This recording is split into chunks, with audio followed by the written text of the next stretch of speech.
This episode of Stand Up and Holler is brought to you by Thrive Fantasy. Come prop up on Thrive Fantasy this football season.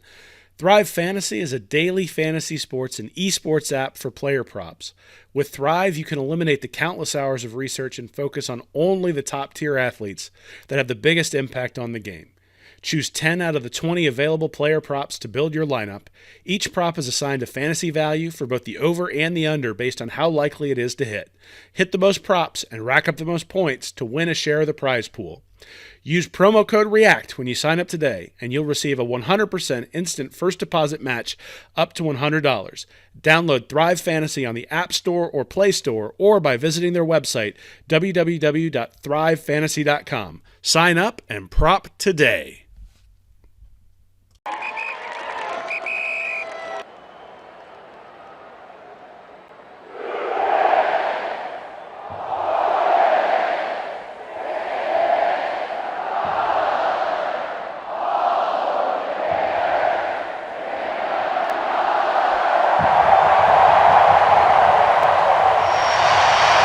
I'm Nick Nugent, joined by Will Miles. Welcome to Stand Up and Holler. On this week's episode, we'll cover what the SAMFORD game means to the program, discussion around the locker room celebration after the game, Dan Mullen's future in Gainesville, and we'll look ahead to the MIZZOU and FSU game, basically what we want to see down the stretch out of this team.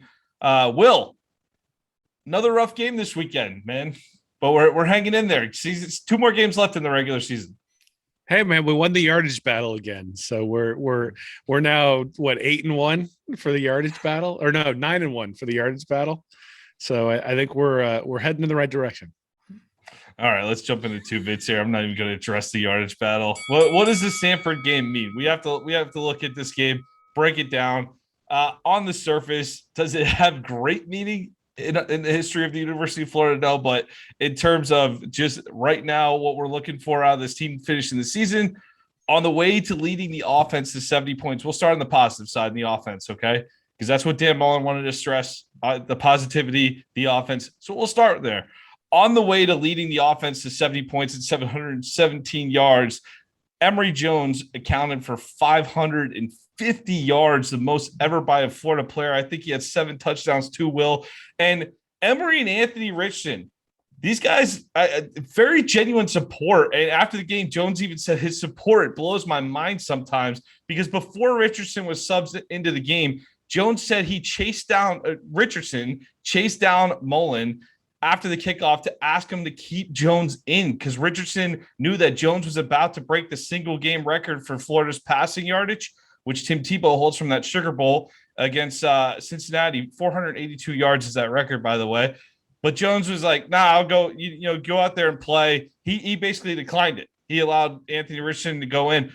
I like that display. These quarterbacks, even though we've talked a ton about these quarterbacks all season, and at the end of the day, these two really do support each other. Richardson's tweeting after the game 5. That's the tweet. That's all he tweeted after the game. But, hey, Emory Jones did look good. We know he's a quality quarterback that can play ball. Our qualm all season has been, but Richardson probably has that extra gear, extra level. But it's impressive to see while the conversation all week is about whether or not the team is quit, the locker room is lost, that these two are really supporting each other. So that's a major positive from this game. We'll get to the rest of it. I'm not leaving it there, but let's just talk about the offense, Will.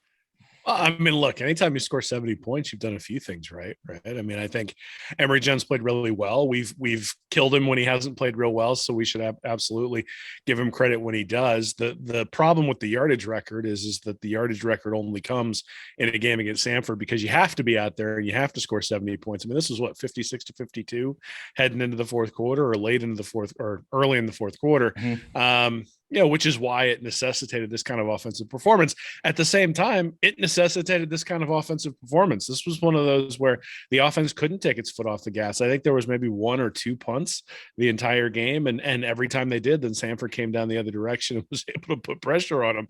So there was pressure, real pressure on the offense to come through. Obviously, that pressure relented a little bit in the second half, but at the same time, if they had come out flat, if he'd have missed a few open guys there late in the second, or early in the third quarter, this game looked considerably different. So I do think you have to give credit to Emory Jones for getting the job done, because at the end of the day, 32 or no, what 34 passes for 464 yards, 10 rushes for 86 yards. But 34 passes for 464 yards, that's tough to do against air. Now, certainly it was kind of like it was against air a few times on some of those throws down the seam. But yeah, you got to make the play, right? You got to make the throw. His receivers helped him a few times, Shorter in particular on that one that was sort of, the announcers called a back shoulder throw, but was more of a back ankle throw. It was a nice catch by Shorter. The offense really did step up. A lot of the guys, able to keep pace against a dynamic Samford offense. If the offensive performance is what is equivalent to Dan Mullen wearing a nice shirt and him after the game going, guys, what do you think of my nice shirt? 70 points, not bad. The defensive performance was the equivalent of Dan Mullen walking out the door without wearing any pants, because he wanted to stress that nice shirt. That offense was very good, right? Yeah, but Dan, you're missing something here, man. You're missing a big chunk of something here. 42 points allowed in the first half. All right. 530 total yards to Samford, which, by the way, I know y'all had the same problem I did yesterday. Your iPhone won't even recognize that. It wants to say Samford all day. It doesn't even, you had to correct the iPhone all day when you were saying Samford. I can't believe they do this Samford. You had to correct that all day, didn't you? 530 total yards, 416 yards passing, 28 first downs. So it wasn't a fluky couple big plays here and there. They did have those, but they were sustained drives. They were just beating us in every which way. 28 first downs. The first lead of the game for this team was 49-42 with 6:12 left in the third quarter. They just handed it to us in every which way, Will. And by the way, I'm not even getting into what happened on special teams. Once again, was a disaster. Oh, look, I mean, it's pretty clear the defense struggled. Obviously, you have Christian Robinson coming in for Todd Grantham. I think I sent you a tweet. I can't remember who it was from. Basically, the tweet was Todd Grantham was the duct tape holding this thing together, and that's kind of what it looked like in the first half. It was pretty atrocious, and the blown coverages and missed tackles and all the stuff that's sort of been building up all came together in the first half. Now they did pull it together in the second half. They gave up 10.6 yards per play in the first half, which is just ridiculous, and then they gave up 4.7 in the second half and only 172 yards. So, they were able to pull it together in the second half. Florida was able to win 35-10 in the second half. If this game had been 70-20, nobody's saying anything. The fact that it's 70-52 is why people are saying stuff. Now they should say stuff, right? Because 52 points is, I believe, the most ever given up by an FBS opponent against an FCS opponent. The 42 points in the first half are the most points Florida's ever surrendered in a half. So to have those sorts of marks be set when you paid a team $500,000 to come play in your stadium as essentially fluff, yeah, that's bad, right? Same time, you got the win. So, I look at it and the takeaways here, it is interesting because the offense decided that it wasn't going to fold. And you've got Richardson and you've got Jones holding each other up. Mm-hmm. And the defense decided it wasn't going to fold. And I think I said on last week's Stand Up in Holler that the thing that was missing when it came to South Carolina was leadership. And, to be getting embarrassed by a team like Samford there at the half, it sounds like the guys in the players are the ones who took control there at halftime, and they came out and played a whole lot better. So if I'm going to take a positive out of this game, it may be that the locker room has started to build some leadership independent of those big personalities like Grantham and Hevesy. And, Mullen's not really a big personality. So you figure that the team was sort of taking on the personalities of some of those bigger, more bully type coaches. And I'm not sure whether they could get a word in edgewise. It sounds like during halftime, they were able to go in, maybe build some leadership. Maybe they can build on that. But yeah, it doesn't look good. I mean, coming out of this one, you're like, how are we going to stop Missouri? How are we going to stop Florida State? Is this team even going to get bowl eligible, which is crazy considering where we were coming out of the Tennessee game, 3-1 going into that Kentucky game. The idea that this team would be struggling to get bowl eligible is pretty laughable, but that's where we are now, man. Look, if you'd have lost to Samford, then you're sitting there in the same sort of status as the Georgia Southern year. You don't have anything to laugh about when it comes to Florida State losing to an FCS team earlier in the year. So there are some benefits to winning this game, obviously, but 70-52, it even came up in a Saban press conference. They asked him about was he displeased with his team 59-3, and he's like, "Nah, what did Florida win by? Like 20? Sounds like they were having a rough time." It's like when Saban plays at the same time you did, and here's you've been struggling with an FCS opponent, indicates not everything's right. But at the same time, you got the win. This isn't a game that people really paid all that much attention to. I'm not going to get that up in arms about it. It's one of those things where if you were up in arms about the South Carolina game and up in arms about some of the games earlier this year, then you should be up in arms about this one. And if you weren't up in arms about any of the ones earlier in the year, then you really shouldn't be up in arms about this one, because this is kind of what we've seen all year. They're extraordinarily inconsistent. They came out flat. They came out thinking that they didn't need to show up, that all they needed to do was roll the ball out. And Samford hit them in the mouth in the first half. And it took them the whole first half to sort of realize, oh, we're actually going to have to play today. And in the second half, when they strapped it up and played, they were the better team.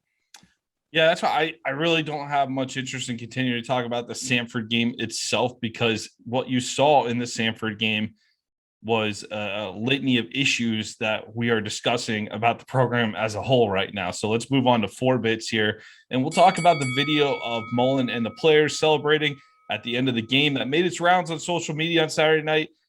It caused many to either mock the program. You saw a lot of people outside the program, man, Florida's really going crazy. Florida's buzzing after that win over Samford, or just to view the celebration as an embarrassment, a ridiculous display after struggling to control the game against an FCS opponent.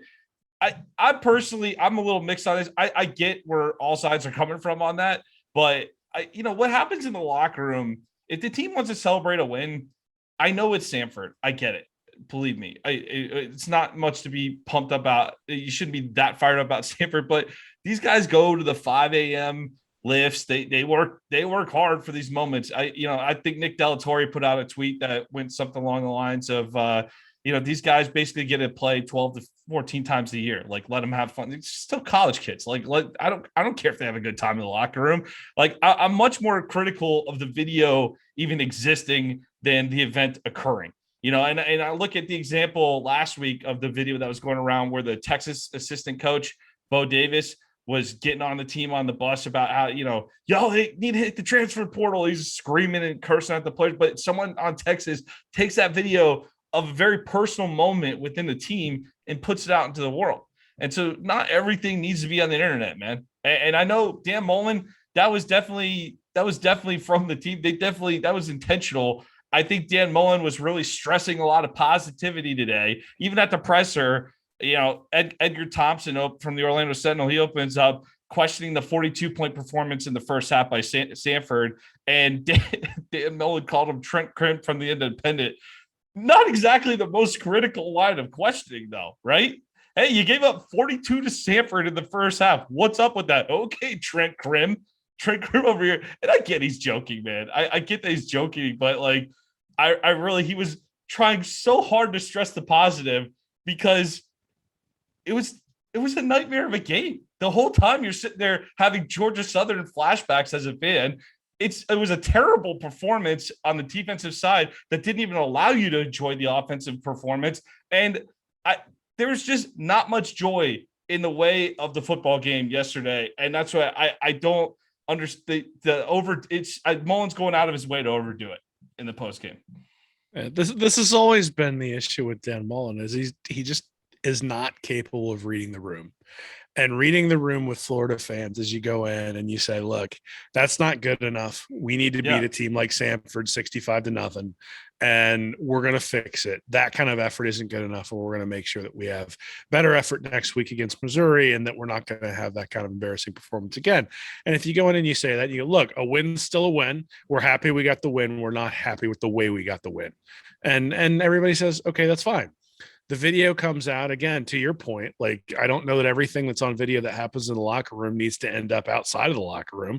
So that's sort of the first thing. If you want to celebrate with your players, go ahead and celebrate with your players, but make sure that stuff doesn't end up on social media, because again, it's an optic issue where, look, if you're the team and you want to celebrate and you've lost a few games in a row and you got to win, and you win maybe they went in the locker room at the half and were threatened with something, and they're celebrating that they don't have to do the stadiums or the gassers or whatever that they would have had to do if they hadn't played better in the second half. I have no idea what they're celebrating, but hey, they're kids. They get to do that sort of stuff. And far be it for me to take the joy away from those guys. I hope they have a great time, but at the same time, don't put it on social media.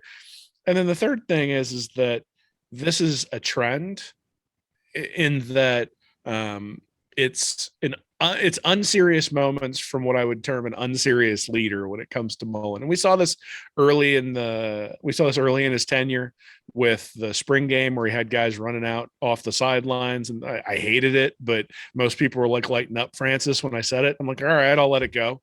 But you see it when it comes to the work-life balance that he allows his assistants when it comes to recruiting.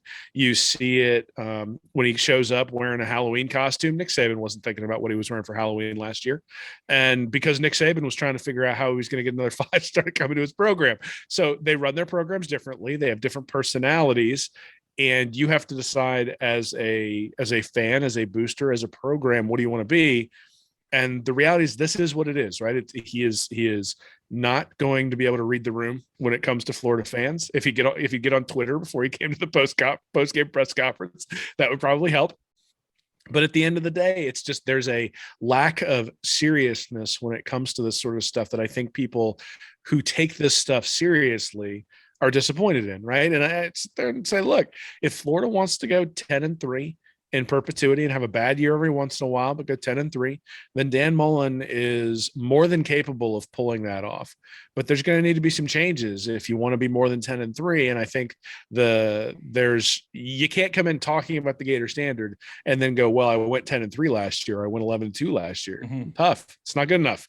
When you come in talking about the Gator standard, if you're talking about this is a long rebuild, we're going to rebuild it, give me time, that sort of stuff, then at least that message maybe is what you've been saying from the start. But you came in talking about beating people at thumb wrestling, and now you're struggling to beat Samford. The room looks at that and says you should be upset based on what you've told us previously. And the fact that he's not upset is a failure to read the audience to which he's selling to.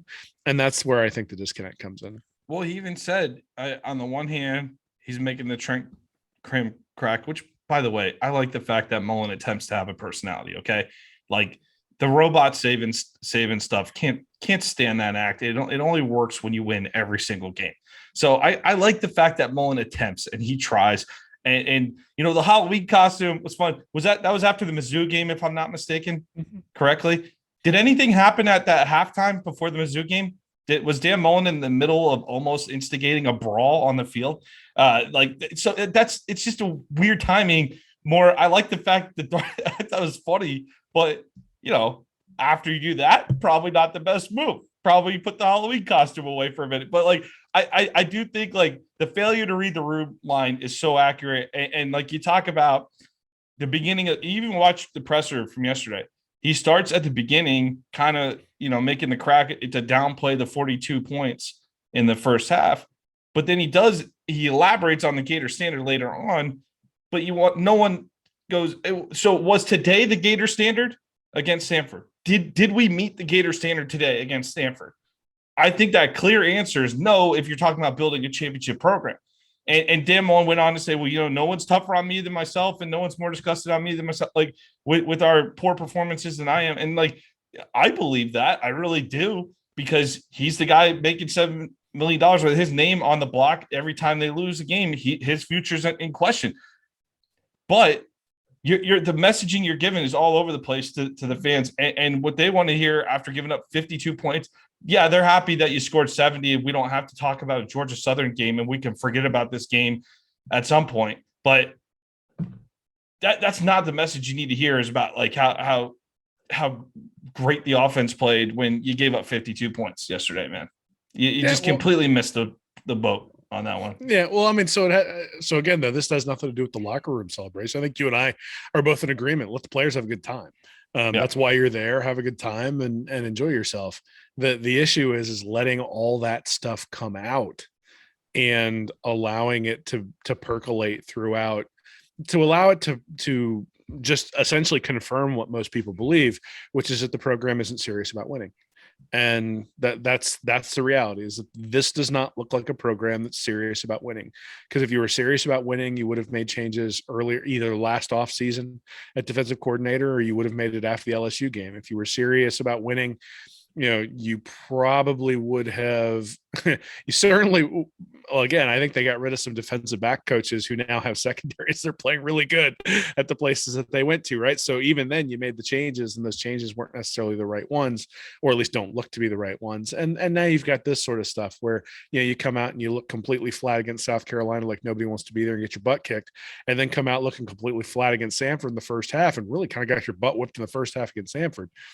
I think there was some pride in that room at halftime where they said, we're not going out like this, and turned it around. And the question is 42 points against Samford going to be sort of the same thing as that weird game against South Carolina in 2018, where all of a sudden Emory Jones can't throw an interception, and they're whipping up and down the field on the offensive side of the ball, and explosive plays all over the place, and the defense starts to play better. I mean, that's conceivable.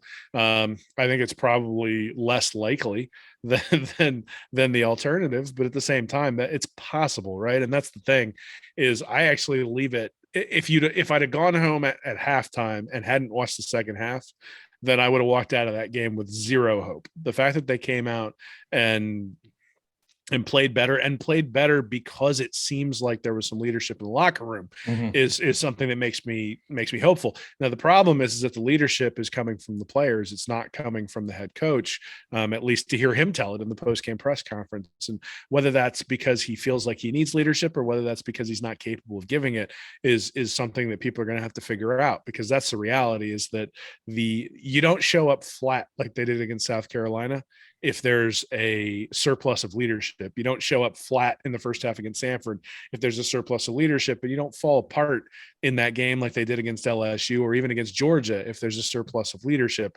And so, they need to build on what they found at halftime, and hopefully they'll be able to do that. But it doesn't look like it's a serious program that's serious about winning, and that's the problem. Well, let's talk about that more in 6 bits, where we'll discuss the future of Dan Mullen at Florida here. And, well, if he stays, the University of Florida is committed to a complete rebuild on the defensive staff, in my opinion. You've gotten rid of Todd Grantham. You've gotten rid of Hevesy. Currently, every assistant coach has contract through either 2021 expiration or with a 2022 expiration. No members on the staff are under contract past that point. Gonzalez, Brewster, Knox, Turner, all those guys, they expire at season's end. So obviously 3 of the 4 on the offensive side of the ball there.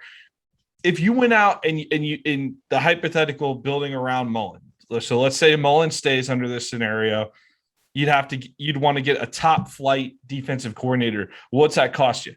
Brent Venables makes approximately $2.5 million per year at Clemson. And I'm pulling these from the 2020 numbers. The top assistants in the country had Sark and Kevin Steele at Auburn, Sark at Bama as the OC, making 2.5 as well. So really that 2.5 range is the highest amount. Guess who the 6th highest paid assistant in the country was in 2020, Will? Was it Todd Grantham? Todd Grantham at $1.8 million. So we're already paying in that range. We are already, but essentially you're looking at $2 million plus for an elite defensive coordinator, plus approximately about $500K per assistant to go along with it on the defensive staff if you want to upgrade there. So you're looking at another $2 million, so about $4 million a year you're committing. What was your secret sauce to getting the guys to actually come to Florida under a do or die year with Dan Mullen? Probably guarantee them some money. So let's say at least 3 years guaranteed. You're essentially committing $12 million to this project. And that's just on the defensive side of the ball. That is a gamble. And it's an all-in gamble on another 3 years of Dan Mullen, essentially, financially anyway. But these moves, they not only have to address the sloppy defensive play, but the special teams have to improve. They've been a train wreck. The inconsistent play that's plagued this team over the last several years has to get fixed. And I saved the best for last year, Will. Recruiting. They have to recruit like hell. They're not getting as much they're not getting as much support from the top as they could at other programs if they're elite assistants at Clemson, Alabama, Ohio State, etc., because they need to be guys that almost insulate Mullen to help him overcome some of the issues he's had recruiting the elite talent so far.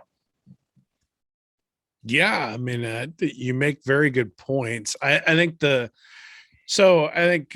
Thamel and Pat Forty came out today and basically said the Samford game's the beginning of the end. So we're not the only people to talk about this. And I think it's a worthwhile topic to talk about because we need to talk about process. And I think that's what's probably going on in the front offices at Florida is they're trying to understand so anybody coming into this year would have said that Jim McElwain leaving after 3 years was an aberration from what Florida is supposed to be, right? That Urban Meyer was available. They knew he was available. They knew they had to remove Ron Zook in order to get Urban Meyer. And that was the move, right? So he had 3 years. Then they were very conscientious about giving Will Muschamp 4 years, even though it essentially had the exact same results as Dan Mullen there in year 3, right? Year 2 gets to the Sugar Bowl, gets trounced in the Sugar Bowl by Teddy Bridgewater and Louisville, and then in 2013 everything falls apart. And there were all the injuries and that sort of stuff from 13, but everything fell apart. And then 14 was bad again. So I think there's a little bit of pride within the organization that they give people a full amount of time, that they're not giving them 3 years of pulling the plug all the time. I don't know how close to reality that is. Well, of course, different department, right? Different department head with Strickland versus Jeremy Foley in the past. Yeah, but it's the same people funding and it's the same people. If you read any of Matt Hayes, he talks about, the embarrassment at the show cause from Mullen and the recruiting violations and those sorts of things. And that's the stuff that sort of turns that room as opposed to the wins and losses. I think if he was doing it clean, and if he was doing it and it wasn't embarrassing like the game against Samford and like the game against South Carolina, I think there are people in the front office and people who help pay the bills and people who have close proximity to decision makers who say, look, no, this is the University of Florida. We give people 4 years. That's the right thing to do. That's the right process. And in some ways, I actually think that is somewhat true. But the problem is and this really goes to what you said about recruiting, is that you got to believe that the recruiting is also the right process, right? And so you look at year 1 and year 2 and year 3 and year 4 and now year 5, and it's actually going in the wrong direction as opposed to staying, it's not even staying level at this point. It's heading in the wrong direction. And so they're going to have to raid the transfer portal again. And that worked really well in the first couple of years, but it has not worked this year, right? Justin Shorter, I think, has been okay, but has been somewhat of a disappointment for his pedigree. DeMarcus Bowman and Lorenzo Lingard this year haven't contributed much of anything at all. You look at the guys on the defense. Yeah, they've gotten a lot of snaps out of Truesdell and Newkirk and Valentino, but not a whole lot of difference making there on the defensive line. In fact, the last 3 games, they've been getting gashed on the defensive line. Last 4 games, they've been getting gashed on the defensive line. So, if you look at process that way, then I think you start saying, okay, well, now I can understand why his future would be in doubt. And then, the little things, the reading the room, all that sort of stuff is important. Nobody wants to feel embarrassed to watch their head coach go out and do a press conference. No one wants to wonder, oh my God, what's he going to say this time when somebody asks him a question? And, we joke a little bit about our buddy Gator Dave asking him questions at these press conferences, but I don't think it's a coincidence that the week after Dave asked him a tough question, they all of a sudden went in person, right? I mean, they're controlling the room, controlling the narrative, and they even, they've gone radio silent on, after the loss to Georgia. They sort of went radio silent in that weekend to South Carolina, and that didn't work either. So to me, this is a question of, do you think that Mullen has the leadership qualities that you need in order to drive this program forward? And like you said, you're betting an awful lot of money on the fact that he can, but look, Florida makes enough money. At the end of the day, if they want to make a change after next year at head coach, buying out a couple of defensive assistants isn't going to be the thing that stops them from doing it. The real question is there an Urban Meyer out there? Is there a guy out there who's going to be an upgrade? Right. And if you look and you go, hey, this year there isn't, but next year there might be, then that might be a reason that you would re-up, right? Because you're sitting there. Now, the danger is Mullen goes 10-2 and it's good enough that you can't justify getting rid of him, but it's not good enough for like sort of the national championship aspirations of the program. And that to me is more of the risk than the money. The risk is it's really difficult. Georgia made a tough decision to get rid of Mark Richt after he was putting up winning seasons year after year after year to go after Kirby Smart. But obviously I think that's paid off. I mean, you can talk about how he hasn't put a whole lot of trophies in the trophy case thus far, but I don't think anybody in Florida's position would trade or wouldn't trade with Georgia right now in terms of where those programs sit. And so, that's the thing you got to determine is the risk is less about the money and more about, are you going to end up with Dan Mullen here for a longer term because he sort of is able to do enough that people say, well, he's getting that turn the other direction, as opposed to just saying, look, the leadership qualities aren't good enough, the recruiting isn't good enough, and we're going to take a shot at somebody else because we think those are the two things that are the most important part of a head coach. Yeah, and the other aspect is when you talk about the finances too, you can walk away right now with a pretty clean, like I said, with the assistant room and a $12 million buyout with Mullen, $6 million this year, $1 million for the next 6 years after that. And do you just look at this and go, this is a struggling coach at the moment? I know he's a good coach. Like, he definitely can coach. You were talking about last week, if Virginia Tech were to open up and Mullen were available, you'd love to have Mullen there, right? Mullen can coach. He's proven it on offense. The offense picked up big time when he came over and replaced McElwain. And we struggled on offense the whole past decade. So that was very refreshing to get him in here. You felt like things were going in the right direction. But some of the issues that people have been hammering on over the last year, and people are getting accused of being overly negative with things. Well, the last 4 years under Mullen, we've had 2 5-star recruits, while Georgia's just racking them up left and right. Bama had 7 alone last year. So the talent gap on these rosters are becoming quite sizable to where we're profiling not anywhere close to where we think we are in our heads right now. And that is an issue that, even though Dan Mullen can call a good offense, he doesn't seem to pay attention to other parts of the program. It's not attention to detail like, we're a little off on this and we're a little off of that. We're way off on defense. We're way off on special teams right now. And we're way off on recruiting. So you can only really look at almost one area of the program and say that's going well. But I just you get to the point. It's like Todd Grantham last year. You get to the point when you lose the faith of the fan base, it's very difficult to win it back.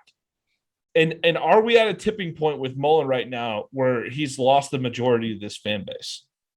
I mean, I think there's an argument going on inside of the fan base. I don't think anybody would be heartbroken if he were let go.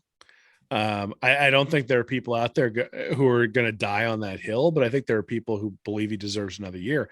Heck, I wrote he deserved another year a month ago, but we've had a lot happen in that last month, and that sort of has altered things. The thing I keep going back to when I think about whether you keep him or not is two things. One is that when you look at the history of the SEC, it's very it's very era, like you can divide it up into eras, right? You can divide it up into the Vince Dooley era at Georgia, then you can divide it up into the Pat Dye era at Auburn. then you divide it up. Well, that's even before, but if you think about modern, like 1980 and on, back when national championships mattered. So if you go to, so then you go to the Spurrier era at Florida, right? So Dooley wins 3 of 3 SEC championships from 1980 to 82. Shared one with Alabama and Bryant in 81. Then you got Dye at Auburn wins 4 of 7 from 83 to 89. Then Spurrier wins 6 of 10, and in 1990 they had the best record, but we're coming off of that. So really, it's 7 of 10 for Spurrier. Then you can divide it up into either 2009 to 2020 is Saban because he's won 6 of 12, or you can say, okay, 2001 to 2008, that's the Saban, Richt, and Urban Meyer era when Saban's at LSU. And there's really sort of a battle for who's going to come out in front. And then Saban comes back from the Dolphins and takes over from there. So the point being that having an elite coach is something that one of these programs have had at any given time. But if you look, the rest of it is, you got Orgeron in 2019, you got Malzahn in 2013 with Auburn, you got Chiswick in 2010. You've got Les Miles in 2007 with LSU. You got Tommy Tuberville in 2004 with Auburn. You got Mike DeBose in 1999 with Alabama. You got Phil Fulmer in 97 and 98 with Tennessee. You got Gene Stallings in 92 with Alabama. My point is not that these guys were bad coaches. My point is that they did not win 4 SEC championships in a row. Like, that's not the norm. Florida happens to have had 2 guys who you could say were integral to telling the story of the SEC. SEC. Spurrier, just because he completely changed it from three yards in a cloud of dust to the fun and gun, but Meyer, because he brought the spread into the SEC as well. Finding that guy who is completely transformational is really the task here, because I think Mullen, I look at Mullen and I go, can he do what Mike DeBose did at Alabama? Can he do what Gene Stallings did? Now, Stallings won a national championship, but could he? Yeah. Can he do what Mark Richt did at Georgia? Certainly. I think he kind of already has. Can he do what Gene Chizik did at Auburn or Malzahn did at Auburn? Again, some of those guys won national championships because they were able to win the SEC, but does he have the capability of doing that if he catches lightning in a bottle? Absolutely. Does he have the ability? Yeah. Does he have the ability to put a 6-year run together like Spurrier did from 1990 to 1996? No. And does this have the possibility of completely falling apart? Absolutely, it does. But if you're going to go back and look at the history of the SEC, or if you're going to look at making a change, I think you got to go back and look at the history of the SEC and say, look, Florida is not it. Florida has been privileged to have those two guys, Meyer and Spurrier, as head coaches. And we've seen what happened when we have missteps in between each of them. And Mullen is less of a misstep than Muschamp, less of a misstep than McElwain. You mentioned that the offense is the only thing you can rely on right now. Well, at least that's what Mullen's known for. Because when McElwain came in, he was an offensive coach, and the only thing you could count on was the defense being decent. And so, I do think there's a difference there. So, look, I get it. I'm not going to be heartbroken if the UAA decides it's time to make a change. I think, I called for it a couple of weeks ago. I said, make Grantham the interim head coach, because after that South Carolina game, I didn't think that he had the locker room. But I think the idea that they're going to give him a couple of more games to decide is ludicrous. You pretty much look at it and say, you either know or you don't know at this point. And so if you're going to make a decision to make a change at the end of the year, make the decision at the end of the year. If you're not going to make a decision at the end of the year, don't make a decision at the end of the year. But the idea that anybody's going to evaluate him against Missouri and against Florida State and make a decision, to me, is laughable, because the things that you're worried about aren't necessarily how the team looks on the field, or at least it shouldn't be. It should be all the leadership and all the recruiting stuff that has nothing to do with what's going on against Missouri and Florida State that helps you make that decision. There's been some all-time losses this season. I mean, you go South Carolina and Kentucky in the same season. The Samford game was a ridiculous display that we're talking, when you got to remind us of Georgia Southern, that's not a good sign. I have been a big Dan Mullen fan throughout this whole process. His whole era, we've debated on it. I mean, you hammer him on the recruiting all the time, Will, and I've been more on the side where I've been more chill about that stuff, because I've seen some overrated recruits come through this program and not perform at a different level. But man, when you look at what they're doing with Georgia and Alabama, you talked about eras. This is the Nick Saban era, but do you want to be the primary challenger every single year so that you can step up and take over that era? Nick Saban took the era from Urban Meyer. This could have been we could have had an Urban Meyer run. Nick Saban took it. Kirby Smart is in position to do that to Nick Saban. Whether or not he will get it done, we'll see, but he's in position to do it. Who are we as a program? Are we cool with the occasional rise up where last year we put it all together? We got a Heisman caliber quarterback. We got great players on first round draft picks all over the offense. Great team last season, and we still went 8-4, by the way, with that. So I look at it and go, yeah, we can have that Ed Orgeron thing. I said it last week here on Stand Up Holler. I absolutely believe that in a one-year situation, things can be perfect. Everything goes right. We win it. Do we have the ability to follow it up? I don't think so with this, the current structure of the staff. I'm not a believer in this long term. I think this is a short marriage. I think we're in a marriage that's not going to be a long-term marriage here. And I think LSU is an interesting example. I'm going to give you two programs actually to talk about. Let's talk about LSU, where you got a guy coming off a national title, and less than 2 years later, he's out of a job. Now, he's a little nuts off the field, which we knew that before. You knew that before you hired the guy, in fairness, all right? You knew that before you hired the guy, but probably let that title go to his head a little bit. King of Louisiana, Ed Orgeron, they decided to make the move, despite only 2 years ago having that be the issue, because they saw signs in the program where it was declining. And they didn't want to stick with it. They want to go out and do something about it. I'll give you another example. The game I watched on Saturday night, I watched a lot of that, especially that second half against Kansas and Texas. There's a program that has had no problem running coaches out of town. And Texas began their decline around the same time we did in the early 2010s there. They've had 3 high-profile coaches now in a row. You got Charlie Strong, Tom Herman, and now you're working with Steve Sarkisian. Sarkisian, this straight loss at home to Kansas, historic all-time type of loss for that Texas program. I think they said it was Kansas's first win in the Big 12 on the road since 2008. So been a minute since Kansas won a road game in conference there. It's not working to constantly, keep turning over. I could see that being us too. Just because if we were to fire Dan Mullen and bring in, I don't know, Luke Fickell, Billy Napier, all the hundreds of names you're going to see associated with the job, does that mean we're beating Kentucky next season or 2 seasons, 3? It's another 3-year project and a wait and see. So I could see the frustration on that side of it too.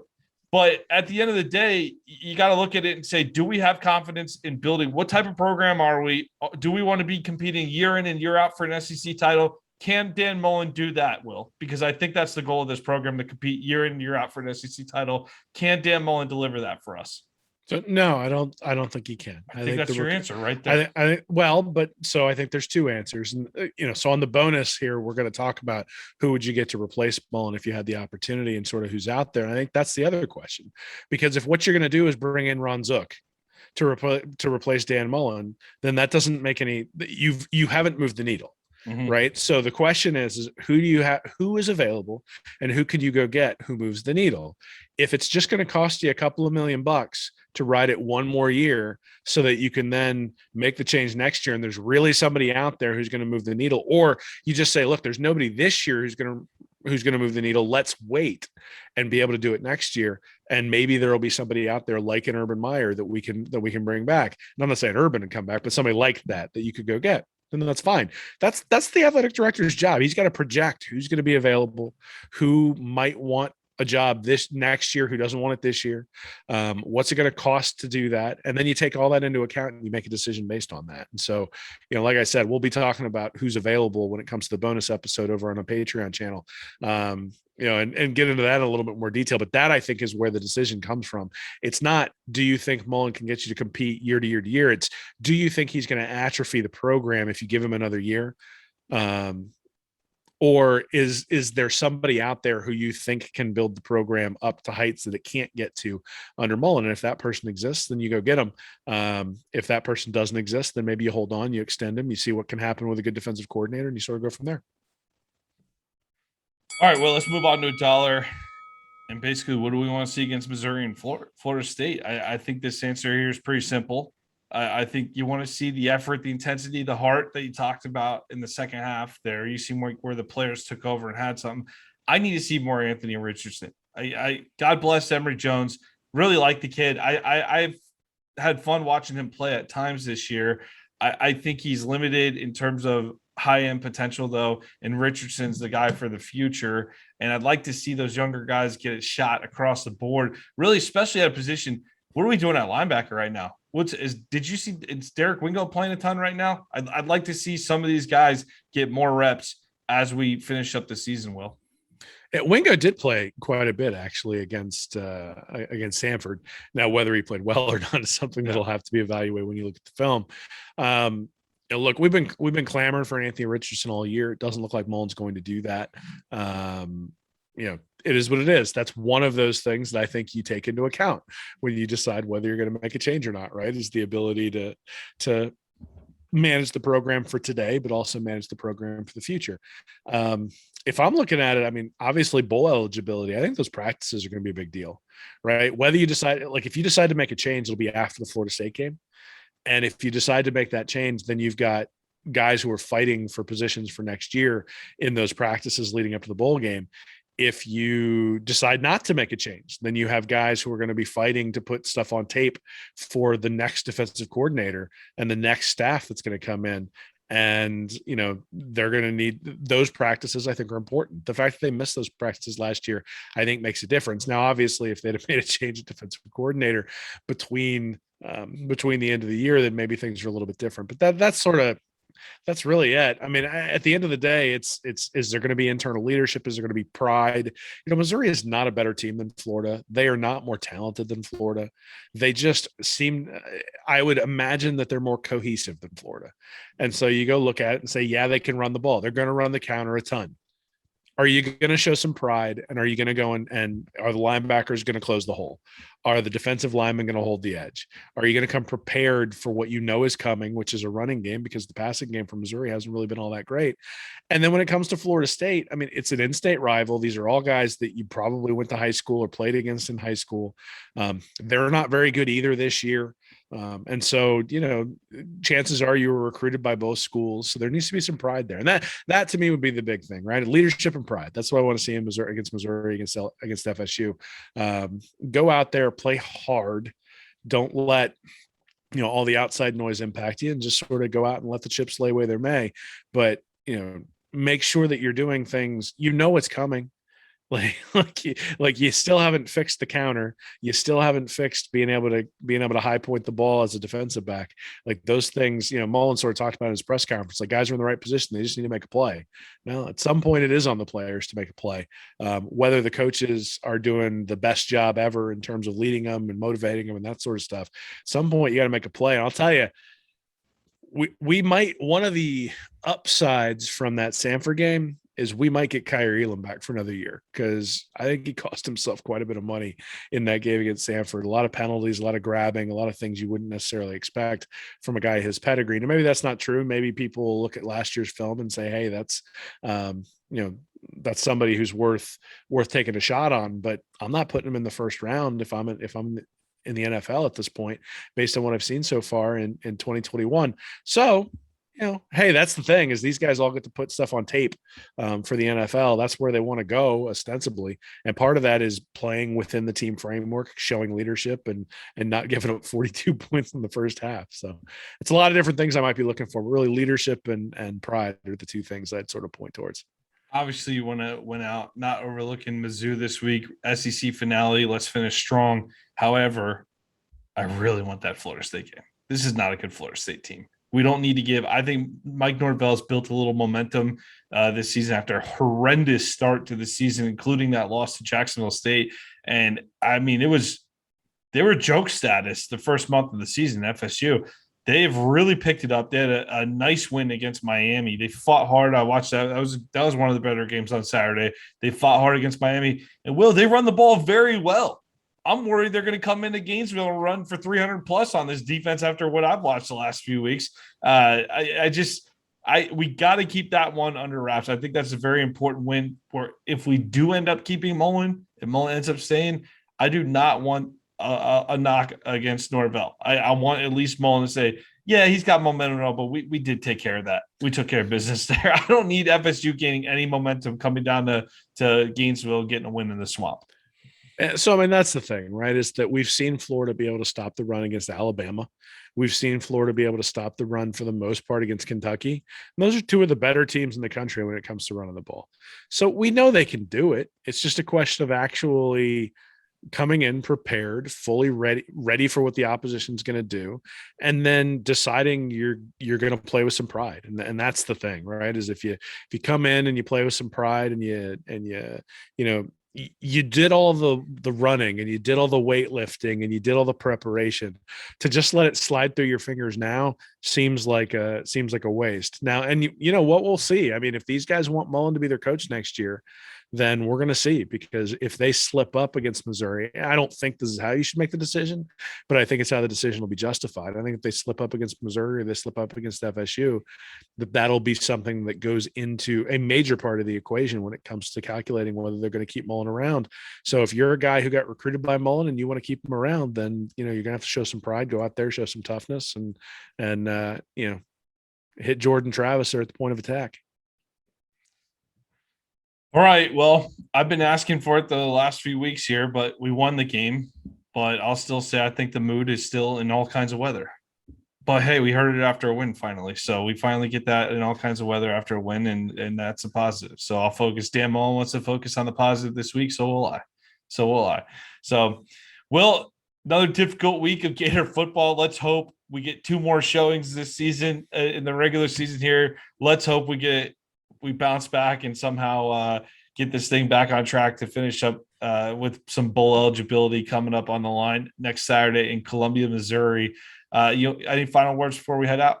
Just appreciate everybody's support. It's been a rough year, obviously, but glad to have been a part of it with you guys. We still got a couple more games to go and hopefully a bowl game as well. And, we'll be with you the whole time. Looking forward to it. All right. For Will Miles, I'm Nick Knutson. Thanks for joining us tonight.